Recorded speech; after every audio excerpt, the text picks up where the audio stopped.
It's just such an honor to be here with all of you, and I want to thank you for the opportunity to really shine a spotlight on excellence in teaching.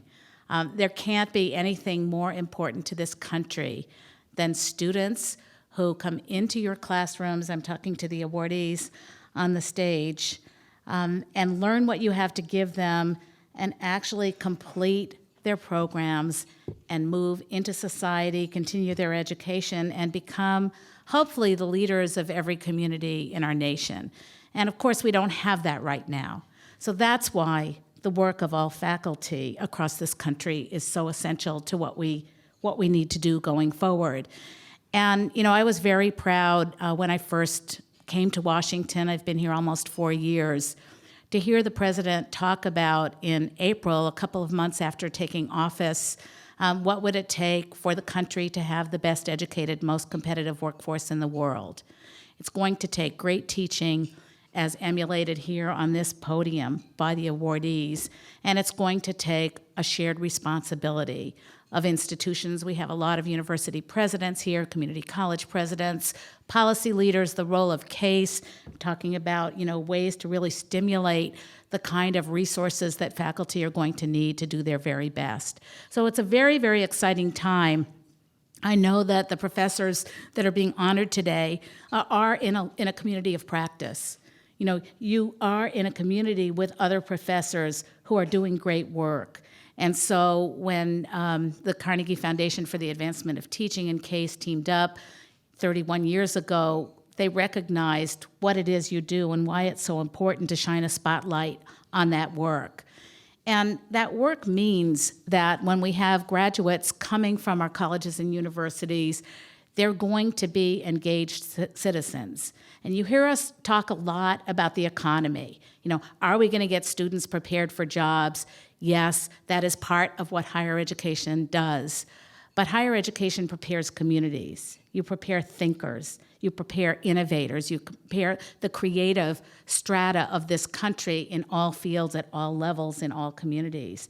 And so that's why it's so important to really recognize what it is you do, and the leadership really of the Carnegie Foundation and the partnership that you have with CASE for all these years, because we have a long road ahead of us. We have too much inequity. We have too big an achievement gap. We have a lack of state funding, much less federal funding across the country for the kind of quality that you're going to hear about from these awardees. And that's what our money should go to. It should go to the learning that takes place and the graduates that are going to propel this economy and this society. And it's funny because I was at the University of San Francisco graduation last spring, and the president gave me a T-shirt at the end, and it said, "There is no moral compass app."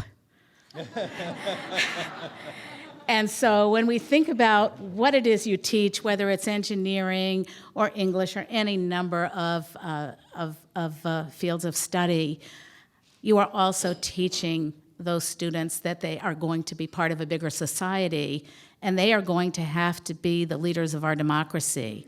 And I don't know about you, but we in Washington, and I know I represent the president and our secretary, Arne Duncan, who feel there's a fragility in the democracy that's got to be cemented.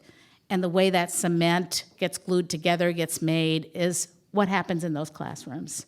So I think our single most important goal, as our secretary said, is to have a great teacher in every classroom. And that means we have what's called a cradle to career agenda, a P20 agenda. We see students and we want students to be on grade level. We want more, you know, we have almost a third of children who aren't ready for kindergarten. We've got 25 to 50% of students in communities not graduating from high school. We've got a little more, probably almost 60% of students graduating from higher ed, from post-secondary institutions. And you know, it's remarkable that you're representing over 3,500 institutions, because we have 7,200 in this country. So that's our target. Yep. We've got to get great teaching in all 7,200. And what the role models here today represent are the examples for other faculty to connect with around these communities of practice, so we can see what it is you're doing that is so critically important to produce the kind of quality in our graduates that are going to change the character of the nation. So we have lots of exciting things ahead of us. When I think about my work in the Department of Education and why it's important to put a spotlight on great teaching, we have to really serve and emulate and shine up all the professors here on this podium so that others can see what they're doing and adopt and scale. And certainly, Dr. Breck has spent his whole life trying to figure out how to scale excellence. And that is the challenge of our country. It's the challenge of our states. It's the challenge of our communities. How do we scale quality? Well, first, how do we find it? How do we define it? And then how do we scale it and make the gift of quality available to every student through the faculty and the professors, especially those on the podium.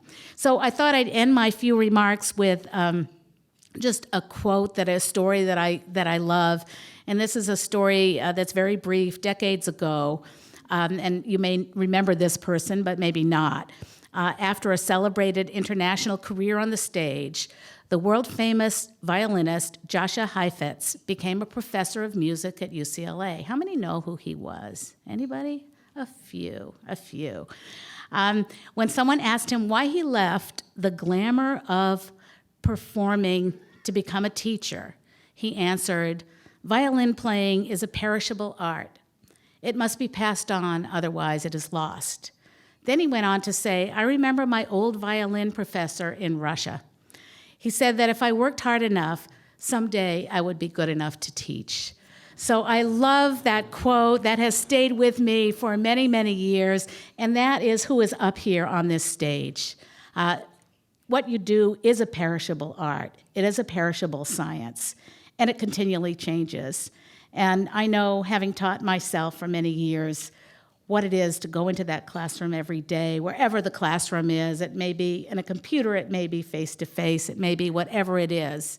And I know you've chosen this profession because it's not for the glory, and it's not for the recognition.